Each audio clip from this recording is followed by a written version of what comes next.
In the 5th century BC, during the invasion of Thermopylae, 300 Spartan soldiers stoically withstood the onslaught of some 200,000 Persian soldiers for days on end.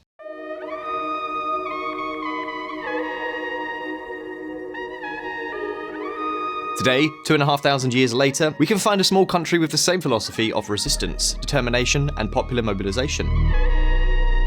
And no, as surprising as it may seem, we're not talking about Israel.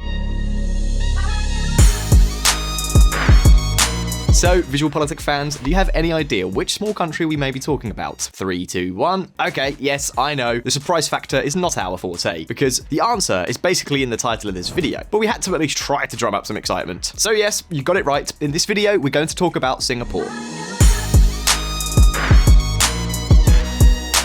And not just the Singapore we all know and love, but the least known Singapore, the most military, intimidating, and fiercely strong. Almost, you could say, the very Sparta of the century. But before we talk about defending nations, let's talk about how Keeps, the sponsor of today's video, can help you defend against hair loss. Believe it or not, hair loss is a problem that affects over 60% of men. And while there may seem to be solutions out there, finding the right one can be tricky. But Keeps is a subscription service where you can tailor an FDA-approved solution to your specific stage of hair loss. Even better, you don't even have to leave the house. Once your treatment plan is established, your products are sent to you with the correct amounts for daily use. They also have online medical support because hair loss is a medical issue, and you need to be sure that the hair loss is not a symptom of something more serious. The 12-month tech support with their doctors also allows you to check your results and adjust treatment as necessary. But don't just take my word for it. Head to their website and check the reviews for before and after photos of real men who have had success with this program. So if this is a problem that is bothering you or someone you care about, and you have a US address, remember, hair loss stops with Keeps. To get 50% off your first order, go to keeps.com/VisualPolitik or click the link in the description. That's keeps.com/VisualPolitik.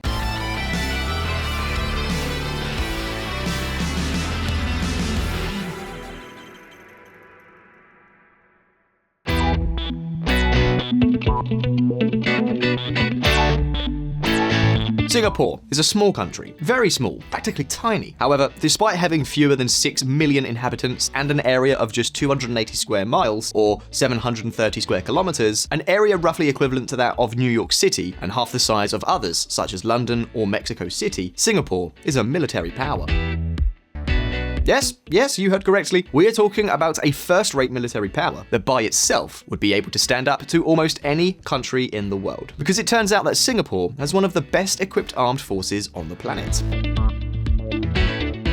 Specifically, Singapore's armed forces have just over 70,000 full-time professional personnel, some 400,000 part-time personnel, and more than 1.2 million military-trained reservists. Because yes, in Singapore, there is compulsory military service for all men for 2 years. It's called NS. And so, the regular armed forces, whether full-time or part-time, account for 8% of the country's entire population. At the same time, the military-trained and available population represents almost a quarter of all inhabitants of this city-state.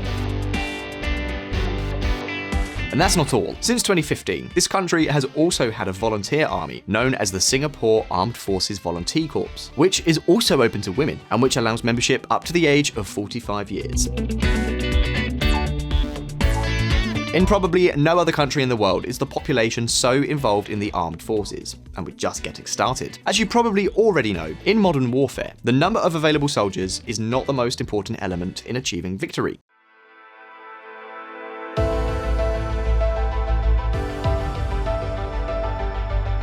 Above and beyond the number of troops is the available technology and military equipment. Singapore, being one of the world's wealthiest countries, has not skimped on this over the past few decades either. For example, Singapore has more fighter aircraft than the air forces of countries such as Canada, Sweden, or the Netherlands. In terms of capacity, they even rank above the air forces of countries such as Spain. And we're talking about advanced equipment acquired from the military industry of the United States, Israel, and Europe. In fact, Singapore was the first country in all of Southeast Asia to get its hands on the 5th generation F-35 fighter. Obviously, as you can imagine, the military budget of this country is not exactly small, especially considering that it is a city-state. Well, in 2021, this city's military spending exceeded $11.5 billion, which is almost 3 times the military budget of neighboring Malaysia and 25% more than the military spending of Indonesia, a country with 46 times the population. To put this in perspective, we're talking about a budget similar to that of a territory as under threat as Taiwan. Pretty amazing, right? Singapore is a very prosperous territory with a lot of legal security. It's one of the enclaves where the capital of millions of investors and companies from all over the world end up. And that's a status that needs protection. And with the data in hand, it seems that they are very, very clear about this. Since gaining its independence in 1965, this small Asian country has had 3 major military strategies. 3 major military strategies that explain their perception of the world, and that have shaped their relatively large and well-equipped armed forces over the years. Because VisualPolitik viewers, nothing of what we have told you is by chance. Listen up.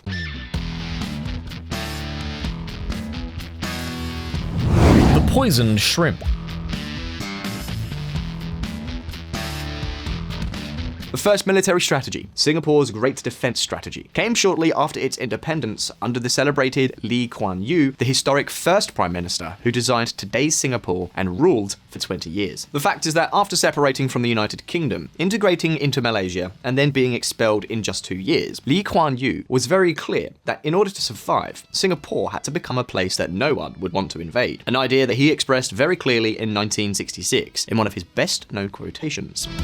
In a world where the big fish eat small fish and the small fish eat shrimp, Singapore must become a poisonous shrimp. If you eat them, you'll get digestive upsets. Lee Kuan Yew. When Lee Kuan Yew uttered these words, Singapore's situation was radically different from its current status. At that time, Singapore was a poor country with hardly any allies, surrounded by somewhat hostile neighbours, and having to survive in a world torn in two. Singapore had to be able to defend itself. The goal was that invading this enclave would become such a costly operation in terms of money, lives, and military resources that no country would be tempted to do so. Singapore's defence had to be able to inflict as much damage as possible on the enemy, even if it did succeed in overrunning the city. If that happened, Singapore would become the poisoned shrimp.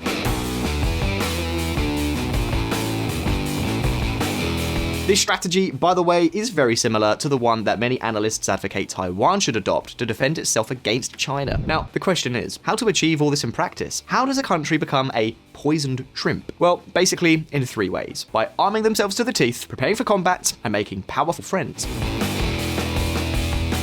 The fact is that when Singapore became independent and began to go its own way, the city-state barely had 2 infantry battalions, 1 old cannon, and no fighter planes. An army had to be built practically from scratch. To achieve this, Lee Kuan Yew gave his Minister for the Interior and Defence, Kok Keng Swee, a secret order. Singapore needed to strengthen ties with Israel, Egypt, and India.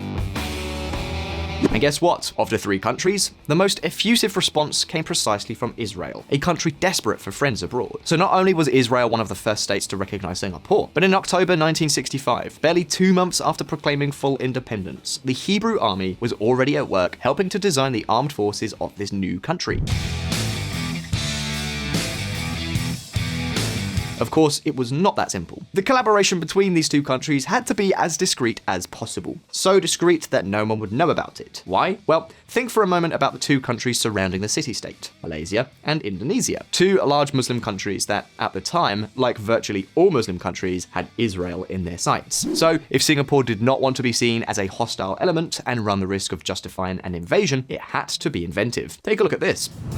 The first military advisors sent from Israel to Singapore were called Mexicans in order to be discreet. And take note, because in order to make it credible, Israel selected members of its armed forces for the operation whose features would allow them to pass as Mexicans. So, no blonde or extremely white-skinned soldiers and officers. This particular anecdote is told by Lee Kuan Yew himself in his memoirs published in 1998.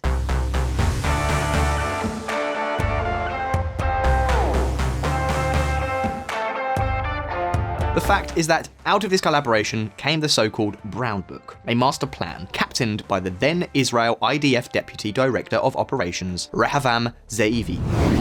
I want you to remember several things. 1. We are not going to turn Singapore into an Israeli colony. Your task is to teach them the military profession, to put them on their legs so that they can run their own army. 2nd, you are not going there in order to command them, but to advise them. And 3rd, you are not arms merchants. When you recommend items to procure, use the purest professional military judgment. Yitzhak Rabin, former chief of the General Staff and Prime Minister of Israel. And so, in just 3 months, the Israelis created an entire military strategy and doctrine whose central axis was to build a citizen army of conscripts to be trained and led by a small, highly professional, and well-equipped regular force. Does this structure remind you of anything? Exactly. It is exactly the same model that is still in force today. The fact is that to achieve this goal and to get the country to have 12 battalions ready to defend the city in less than a decade was why compulsory military service was established.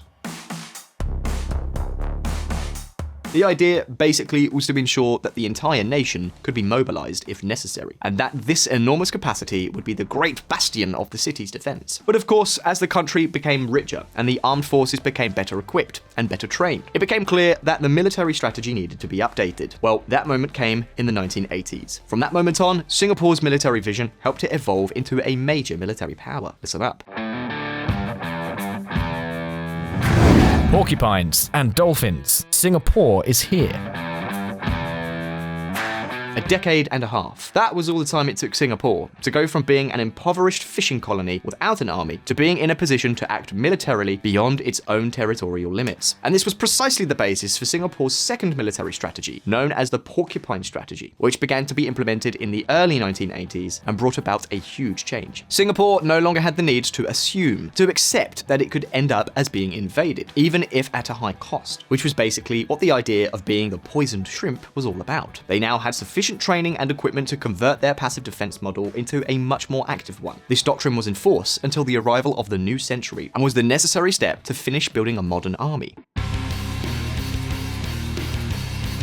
And so, following the Porcupine Doctrine, Singapore not only became an important customer of the US, Israeli, and European military industries, which in itself gave it enormous influence, but it also developed its own local military equipment industry, an industry that has allowed Singapore to become one of the 30 largest arms exporters by volume worldwide. Among its most successful equipment, we can highlight the SAR-21 assault rifle, the Bronco military all-terrain vehicle, and the Terex armored transport vehicle, as well as a host of drones and howitzers of all kinds.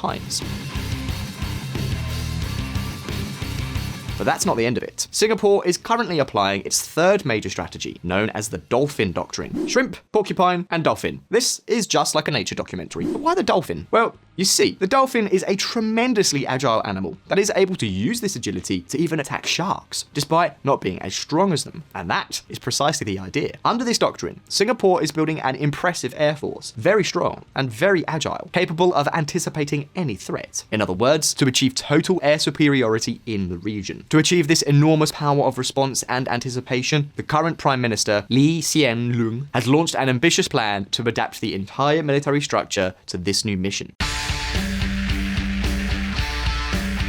Among the key aspects of the new strategy is the replacement of the aging F-16 fleet with 5th generation F-35Bs, as well as the renewal and expansion of its Navy fleet, which currently operates 6 multi-mission frigates based on the French Lafayette class. It also highlights the acquisition of key weapons, such as German 2nd generation Leopard tanks, indigenous hunter combat vehicles, in service since 2019, and the US Lockheed Martin M142 HIMARS missile launcher, of which Singapore already has 24 units. This is how Singapore first became a militarized city, and then a fortress, and now a military player capable of applying the maxim that the best defense can be a good offense. But wait a minute, because not everything rests on their arsenal. Singapore has been enhancing military synergies with its allies for many years, especially through military training. Singaporean soldiers currently train in countries as disparate as the United States, Australia, Thailand, Taiwan, and South Africa, and frequently participate in large-scale defensive military exercises. In addition, Singapore has also sealed important defense agreements with Uncle Sam, agreements that include access to Singaporean military bases for US soldiers. Singapore renews military bases pact with US amid deepening defense ties with China. Washington renews pact granting US forces access to Lion City's bases until 2035, underlining the city-state's importance to America's Asia strategy.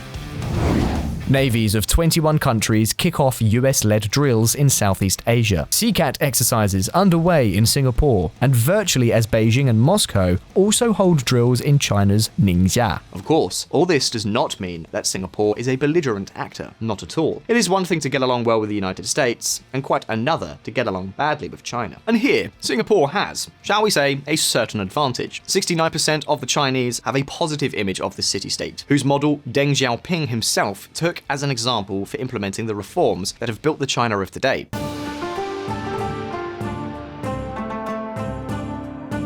Singapore is something like a combination of Sparta's military vocation and Switzerland's historical neutrality. This VisualPolitik community is a great financial marketplace, a haven for capital and business from all over the world. For this, both strength and neutrality play a key role. Be that as it may, this is the less familiar face of Singapore. Its role as a military power, despite having fewer than 6 million inhabitants and less than half the area of the City of London. Now, if you found this video interesting, don't forget to like and subscribe to VisualPolitik if you haven't done so already. Thank you very much for being here, and all the best. I'll see you next time.